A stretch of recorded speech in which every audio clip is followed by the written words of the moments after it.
പാണക്കാട് മണ്ണിടിച്ചിലിൽ ജില്ലാ ജിയോളജിസ്റ്റ് ഓഫീസർക്ക് കാരണം കാണിക്കൽ നോട്ടീസ്. ജിയോളജി വകുപ്പ് ഡയറക്ടർ കെ ഹരികുമാറാണ് നോട്ടീസ് നൽകിയത്.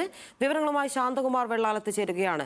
ശാന്തകുമാർ, ഇതിപ്പോൾ പഞ്ചായത്തിന്റെ ഭാഗത്തു നിന്നും വന്നിട്ടുള്ള ന്യായീകരണം അല്ലെങ്കിൽ വിശദീകരണം എന്തെന്നാൽ ജിയോളജി വകുപ്പാണ് ഈ മഴക്കാലത്ത് അവിടെ നിന്നും മണ്ണെടുക്കാനുള്ള അനുമതി നൽകിയത് എന്നുള്ളതാണ്.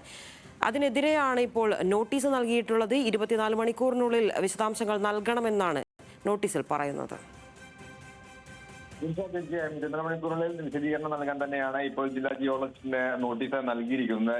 ജിയോളജി വകുപ്പ് ഡയറക്ടർ ഹരികുമാറാണ് ഈ നോട്ടീസ് നൽകുകയും ചെയ്തിരിക്കുന്നത്. കഴിഞ്ഞ ദിവസങ്ങളിലെല്ലാം വേറെ ആക്ഷേപങ്ങൾ ഉയർന്നു വന്നത് തന്നെയാണ് ഈ സ്ഥലത്തെ എങ്ങനെയാണ് മണ്ണ് എടുക്കുന്നതിനും പാറ നീക്കുന്നതിനുമെല്ലാം അനുമതി ലഭിച്ചത് എന്നുള്ള ചോദ്യങ്ങൾ ഉയർന്നിരുന്നു.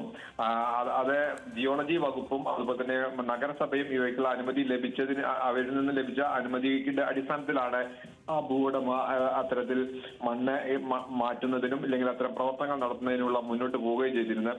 ഇതിനിടയിലാണ് ഇപ്പോൾ ഈ മാധ്യമ വാർത്തകളുടെ അടിസ്ഥാനത്തിലാണ് ഇപ്പോൾ ജിയോളജി വകുപ്പ് ഡയറക്ടർ ഹരികുമാർ ഈ ജില്ലാ ജിയോളജിസ്റ്റിന് നോട്ടീസ് നൽകിയിരിക്കുന്നത്. അത് കുറിപ്പിൽ തന്നെ ഉത്തരവിൽ തന്നെ പറയുകയും ചെയ്യുന്നുണ്ട്. എന്തായാലും ജില്ലാ ജിയോളജിസ്റ്റിന് 24 മണിക്കൂറിനകം റിപ്പോർട്ട് നൽകാനാണ് ഇപ്പോൾ ആവശ്യപ്പെട്ടിരിക്കുന്നത്. ശരി, നന്ദി ശാന്തകുമാർ വെള്ളാലത്ത് വിവരങ്ങൾക്ക്.